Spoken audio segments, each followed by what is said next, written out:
Standing up in McKinney, this is According to Callus. And ladies and gentlemen, it is Monday. And you know, normally I would have a McKinney Monday or even a mayoral Monday, but today we're just going to title it A Time for Choosing. And I'm sure I've used this title before in some form or another, but it is the eve of the 2022 general election. And it's been made clear to me over the last couple of months that the distinction is very clear. But before I get into that, let me remind you, like, share, comment, subscribe to the show. Get it out there. We are north of 40K, but alas, it looks as though I will not be hitting the stretch goal of 50K by election day. But you know what? That's A-OK. This is numbered episode 299. And away we go. Yes. So clear distinctions. So you have one party that projects that the other party hates women, when in fact that party is A-OK with killing babies, aka women in the womb. That party is A-OK with gender modification, i.e. either sterilizing women or taking young boys and pretending that they are young women. Either way, it's a lose-lose situation. But that is the party that tells you that the other party hates women when in fact they have a demonstrated action plan here to kill women and to neuter women and to turn young boys into fake women. So you tell me who hates women. Okay, next thing. The one party says the other party hates immigrants. Hates anybody that isn't a WASP, for lack of a better term. Well, maybe they project that. Maybe that's not. Don't know. But what I can tell you is, for better or for worse, the Republican Party has done everything that it can to bend over backwards to accommodate and make other people that are not white, not Anglo-Saxon, and not Protestant feel welcome. So I'm not really sure how that even holds water. However, if you are white, Anglo-Saxon, and Protestant, you're really not welcome in the Democrat Party. So I ask you, which party purveys hate for a specific group of people more often and more openly? Do I need to say anything more? Well, we're at it. One party seems to think that government can solve every problem and that money, just ones and zeros in a computer, can be created overnight with no ill effects. Unfortunately for us, the other party is not much better. They don't think the government can fix all the problems in the world, but just some of them. They believe that you shouldn't spend money like there's no tomorrow, but maybe like there's no next year. Again, lesser of evils, but if you're going to point fingers, you have to be willing to accept that some of those fingers point back to you. Again, largely projection here. Both parties complain that the other party is gerrymandering districts. Both parties complain that the other party is making it more likely to have voter fraud or irregularities. What I would say to you is, if you don't have an ID, that's your problem. If you can't fill out a simple form that references your ID, that's your problem. If you can't figure out by the numerous ways that they make it public knowledge where you can go vote, that's your problem. If you aren't capable of driving yourself somewhere, there are tons of opportunities to get there to vote. And if you can't avail yourself of them, that's your problem. The whole of society has spent the better part of 2 years accommodating very small percentages of our population that dictate that we must not only accept, not even acknowledge, but we must endorse their bad behaviors in my opinion, bad behaviors. So I ask you, which party is more intolerant? The one that says you are a hater if you're not okay with certain things? I don't know.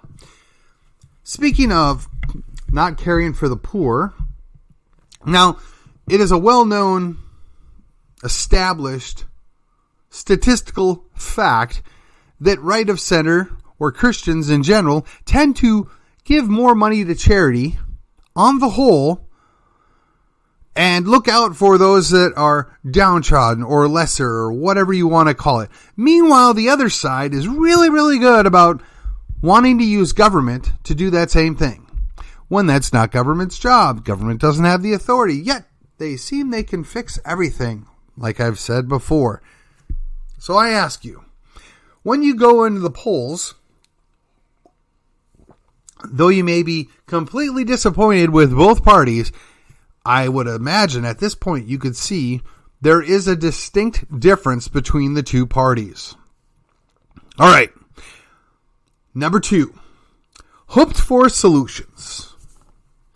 Well, we're not going to have Sleepy Creepy Joe go anywhere for at least 2 years. But what I would love nothing more than is for him to not be able to do anything else through the Congress. And when I say him, I mean his handlers, the leftist, socialist, kind of wacko people that are pushing through all this crazy stuff we've seen in the last 2 years. Now, yes, he's going to be able to use his pen, and he does have a phone. But Congress has every opportunity to block that and defund it. The question is, will Congress exercise that authority? Will they find the backbone to just say no? My hope for a solution is that the gridlock will slow down the cascade into destruction that is upon us. My hope for a solution is that the Republicans will somehow remember, oh, we're supposed to be the party of small government. Oh, we're supposed to respect individual liberties. That's my hope for solution. I have said many, many times, there are good Democrats out there. There are the rank and file Democrats that have been Democrats for 3 generations and have no idea what it is their party is doing in their name. Yet they go along every time.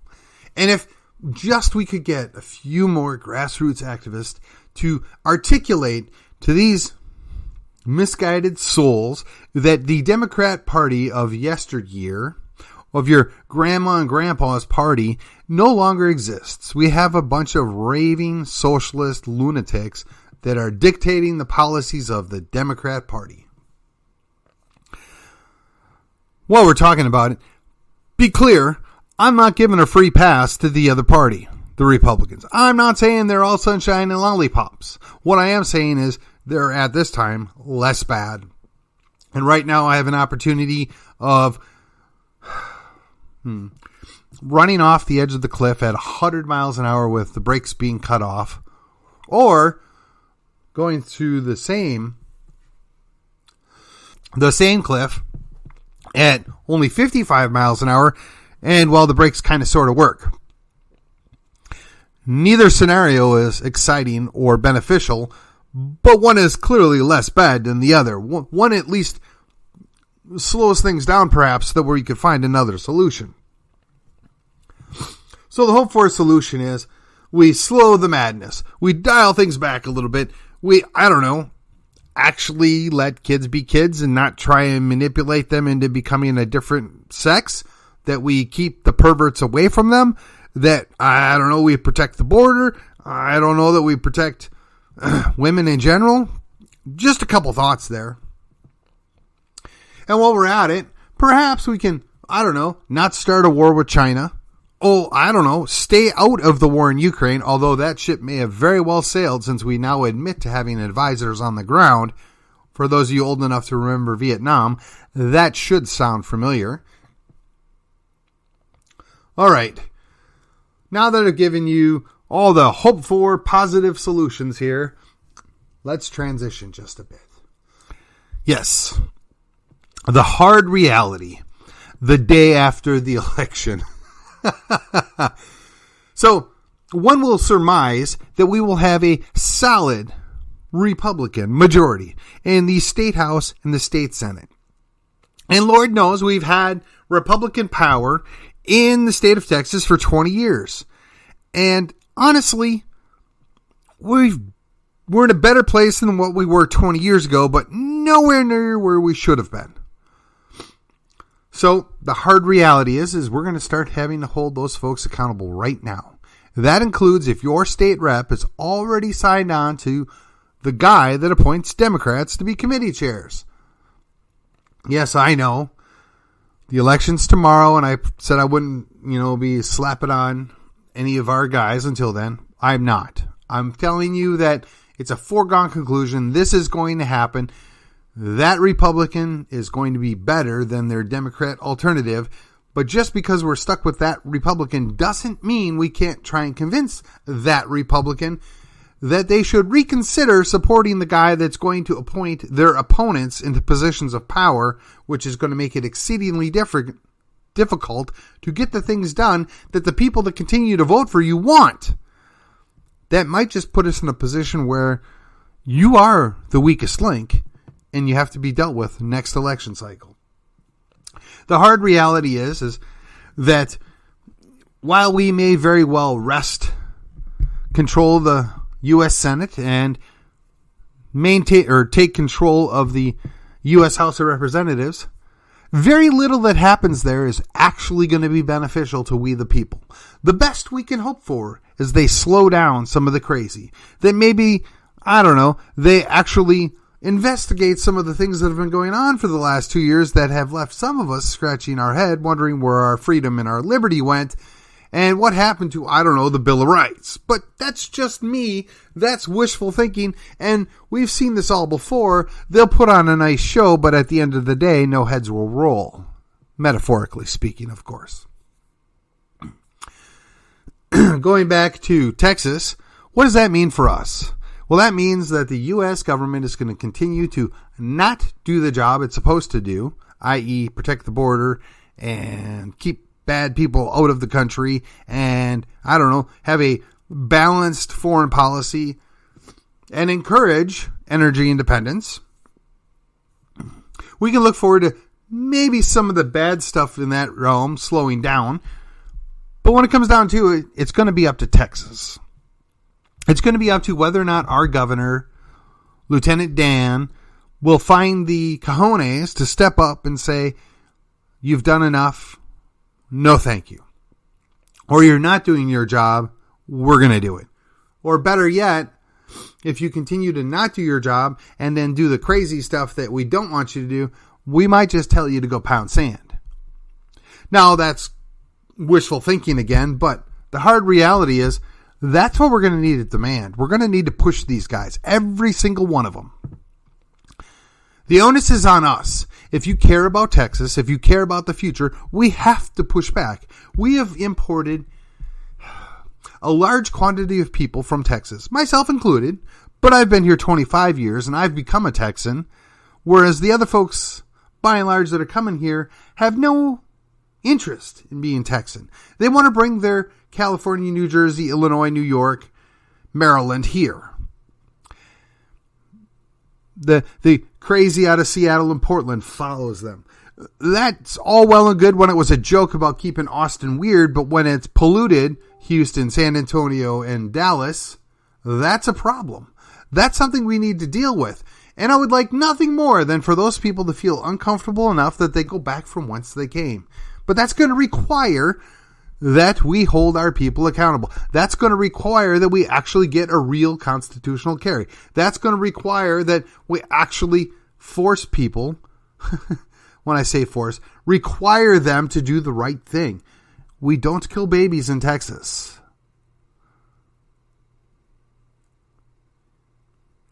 We don't tolerate abuse of power in Texas. We protect our border in Texas. We only want citizens here that are good citizens and are going to follow the rules. Otherwise, we'll ship them back for whence they came. And while we're at it, we're going to fight back against the cartels. We're going to fight back against federal government abuse, but that will only happen if we make those people in Austin do their job. That's the hard reality. That's what's going to be put upon us, a responsibility to make those folks follow through. Oh, they're all happy to make these smiles and pledges when they're campaigning, when they want your money, your vote, and your time. But now that you've given that to them and you put them back in office, you need to demand that they actually follow through and do what they told us they were going to do. And when they refuse to tell us, you need to tell them, you work for us, not the other way around. This is what you want. We want you to do. This is what we need you to do. And if you're not going to do it, we'll find somebody else who will. And we have to do it fearlessly, often, and publicly. So I'm here to tell you, that's what starts the day after tomorrow. It doesn't matter if we win the seats and we do nothing with them. It doesn't matter if you take the power but do nothing with it. What good does it have to have all the power in the world and not the will to use it? You maintain peace through strength. You maintain your strength by using it judiciously. And honestly, I've yet to see most of that occur, both at the federal level and the state level. But we have the opportunity right now, when we see these guys tomorrow night, because they're going to probably all show up at that victory party, to tell them, we got you across the finish line. You work for us. You don't work for the deep pocket, out-of-state people that came in here and gave you money. You don't work for the Lieutenant Dans down there. You don't look to work for Dade Phelan or whoever the Speaker of the House is, and you sure as heck don't work for the governor. You work for us. And we're here to remind you of that often. If we're not willing to do that, then when the failure comes, then when they let us down, we have nobody else to blame but ourselves. If you want to be completely honest, the reason why we are at where we're at right now is in the mirror in the morning when you're shaving or brushing your hair or your teeth. You see the person in that mirror, you're the reason. I'm the reason. We are all the reason that we are here where we're at right now. So you're upset because they're letting perverts hang out with your little children and grandchildren? That's your fault. The moment that happened, I would surmise 50 years ago, that little pervert wouldn't have left that room walking. Now, we got a bunch of folks that will defend that pervert and say that there's absolutely nothing wrong with that, and I'm perfectly okay with my child being manipulated into some kind of crazy la-la land world. And you're a hater and a bad person for even questioning that. We should call good good and evil evil, not what we're doing now. We shall not tolerate this any further. If you think this makes sense, if you're willing to take the time and the effort to look at how we can overcome this obstacle, how we can hold these people accountable, you got to get involved. There's about half a dozen of us activists. We're both online and in person. We do what we can with what we have, and we will fight that fight until we got nothing left. But we're dependent upon you guys to do your part. And it's got to be more than just the cursory I went out and voted. And with that, get out and do your civic duty if you are so inclined. And I will see you on the other side.